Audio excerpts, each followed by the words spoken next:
এখানে আমি ভাই তারপরে আমার বাইফুর বয়সীরা আমরা গল্প করতেছি। হ্যাঁ, তার মধ্যে দেখো আমার মায়ার অবস্থা। মামাম দেখি, দেখছো তুমি কি দিয়েছো ঠোঁটে? হ্যাঁ, লিপস্টিকটা চান্সে পাইছে আমার। পায়া সিরা পুরা লিপস্টিক দিয়া সিরা পুরা মুখ একদম শেষ করে লইছে। তারপর আমারও লিপস্টিক দিতে হয়েছে। হ্যাঁ, তুমি লিপস্টিক দিয়েছো? হ্যাঁ, তুমি কিভাবে খুলেছো মুখটা? খুলে ফেলেছো এভাবে? হ্যাঁ,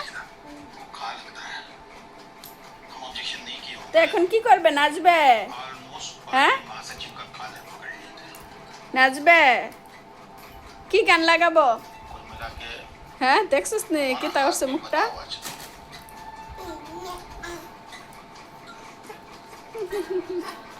লাগে হনুমান। ওই দেখ আমার লিপস্টিকটা কোনোভাবে বোধ হয় মুখটা ঢিলা আসলো। ইডার তোই দিছে ইচ্ছা মতো। আমি তো লক্ষ্য করছি না, কথা কইতাছি লক্ষ্য করছি না। সুন্দর সুন্দর, ওয়াও, সুন্দর হয়েছে। নাচো, নাচে গো কমলা। হ্যাঁ।